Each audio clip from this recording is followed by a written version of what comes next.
CS की हम लोग को जो संशोधित रिजल्ट से बाहर किया गया है, वो संशोधित रिजल्ट को फिर से वापस लाया जाए। हम लोग को नहीं चाहते सर कि हम लोग कोई उग्र आंदोलन करें या गलत नीतियों की ओर चले जाएं, क्योंकि हम लोग एक भावी शिक्षक हैं और शिक्षक होने के नाते यह सरकार से कहना चाहते हैं कि जो हम लोग का सक्सेसफुल डिग्री हुआ, जिला काउंसलिंग हुआ, उसके बाद आप संशोधित करके रिजल्ट से हम लोग को बाहर कर देते हैं, नियुक्ति पद से वंचित कर देते हैं। ये न्याय संगत नहीं है सर। और दूसरी बात सर ये है कि सरकार हम लोगों को जेटेट हम लोग का नियुक्ति जो हुआ था सर कि हम लोग का यूआर कोटा में हुआ था, तो यूआर कोटा में क्या हुआ सर कि हम लोग का 60 जेटेट था हम लोग 60% से कम था, 60% से। आप मन में जो भी सपना आ रहा है, रात में दिन में कुछ भी आप लागू करते रहे और यहाँ के लोग को आज सड़क पर लाके खड़ा कर दिए। हम लोग दर दर की ठोकर खा रहे हैं, कहाँ जाएंगे? हम लोग को न्याय का उम्मीद अब किससे हम लोग कर सकते हैं? न्यायालय का भी हम लोग का शरण में अगर जाएंगे तो वहाँ भी यही कंडीशन होता है, कभी 2 महीना 4 महीना 6 महीना 4 साल तक लोग केस लड़ते रहते हैं। तो बताइए, ये गरीब छात्र जो परीक्षा की तैयारी करते हैं, वो अपना परीक्षा की तैयारी करेंगे कि कोर्ट कचहरी के चक्कर में केस लड़ते रहेंगे? ये हम लोग को न्याय कहाँ से मिलेगा? इसलिए आपके चैनल के माध्यम से माननीय मुख्यमंत्री महोदय जी से एक आग्रह करेंगे कि आप जो ढिंढोरा पीटते हैं कि SC ST OBC दलित पिछड़ा वंचित वर्ग के अधिकार के हक के लिए हम एनी टाइम खड़ा रहते हैं, और आप ही के नाक के नीचे आपके कार्यकाल में SC ST OBC को स्पेशली इस वैकेंसी में सहायक कचहरी परीक्षा में संशोधित रिजल्ट में बाहर कर दिया गया है। इसमें आपका 100% सिर्फ SC ST और OBC कैंडिडेट है, तो इनको न्याय कौन दिलाएगा?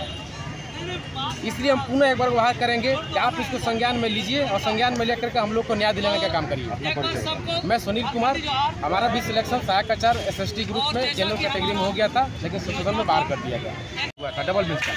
लेकिन आप नियमावली 2022 में बनाते हैं, तब तक आपको मतलब जजमेंट का कहीं से कोई आपके दिमाग में नहीं था, आपके संज्ञान में नहीं था। आप किस टाइप का अधिकारी हैं और कैसा आपका राज्य में क्या कार्यकाल चल रहा है? आपको 2019 में जजमेंट आया, आपको 2022 में नियमावली बनाते हैं, तब तक संज्ञान में आपका नहीं था। 23 में विज्ञापन निकाले, तब भी आपका संज्ञान में नहीं था। आपका 24 में एग्जाम हो गया, रिजल्ट निकाल दिए, डॉक्यूमेंट वेरिफिकेशन करा दिए, जिला काउंसलिंग हो गई, भेज दिए, और जब जिला काउंसलिंग कराने के बाद जब नियुक्ति पत्र देने की बारी आती है, तब आपको अचानक नींद खुल जाता है कि नहीं, प्रदीप कुमार का कोई जजमेंट है, इसमें टेट को नंबर को देख करके हमको रिजल्ट प्रकाशित करना। ये कौन सा तरीका आप अपना लिए? जबकि आपका विज्ञापन और नियमावली में कहीं भी टेट के प्राप्तांक का उल्लेख नहीं है। और कोई भी वैकेंसी जब उसको पूरा किया जाता है तो उसके पहले एक नियमावली बनता है, और उसी नियमावली के तहत आपका एक नोटिफिकेशन निकलता है जिसको विज्ञापन बोलते हैं, और सारा बहाली प्रक्रिया को विज्ञापन के अनुसार पूरा करना होता है। लेकिन आपने अचानक से आप मन में जो भी सपना आ रहा है, रात में दिन में कुछ भी आप लागू करते रहे और यहाँ के लोग को आज सड़क पर लाके खड़ा कर दिए। हम लोग दर दर की ठोकर खा रहे हैं, कहाँ जाएंगे? हम लोग को न्याय का उम्मीद अब किससे हम लोग कर सकते हैं? न्यायालय का भी हम लोग का शरण में अगर जाएंगे तो वहाँ भी यही कंडीशन होता है, कभी 2 महीना 4 महीना 6 महीना 4 साल तक लोग केस लड़ते रहते हैं। तो बताइए, ये गरीब छात्र जो परीक्षा की तैयारी करते हैं, वो अपना परीक्षा की तैयारी करेंगे कि कोर्ट कचहरी के चक्कर में केस लड़ते रहेंगे? ये हम लोग को न्याय कहाँ से मिलेगा? इसलिए आपके चैनल के माध्यम से माननीय मुख्यमंत्री महोदय जी से एक आग्रह करेंगे कि आप जो ढिंढोरा पीटते हैं कि SC ST OBC दलित पिछड़ा वंचित वर्ग के अधिकार के हक के लिए हम एनी टाइम खड़ा रहते हैं, और आप ही के नाक के नीचे आपके कार्यकाल में SC ST OBC को स्पेशली इस वैकेंसी में सहायक कचहरी परीक्षा में संशोधित रिजल्ट में बाहर कर दिया गया है। इसमें आपका 100% सिर्फ SC ST और OBC कैंडिडेट है, तो इनको न्याय कौन दिलाएगा? इसलिए हम पुनः एक बार गुहार करेंगे कि आप इसको संज्ञान में लीजिए और संज्ञान में लेकर के हम लोग को न्याय दिलाने का काम करिए। मैं सुनील कुमार, हमारा भी सिलेक्शन सहायक आचार्य SST ग्रुप में जनरल कैटेगरी में हो गया था, लेकिन संशोधन में बाहर कर दिया गया। क्या कुछ कहेंगे सर? कहना हम लोग जो सहायक आचार्य जो 26,001 बहाली प्रक्रिया है, उससे संबंध में हम लोग जो है राजभवन के समक्ष धरने पर बैठे हुए हैं। ये जो हम लोग झारखंड सरकार की दोषपूर्ण नीति जो शिक्षा सचिव के द्वारा लगाया गया, उसमें पूरी तरह से अवमानना हुआ है सुप्रीम कोर्ट का। क्या कुछ कहेंगे?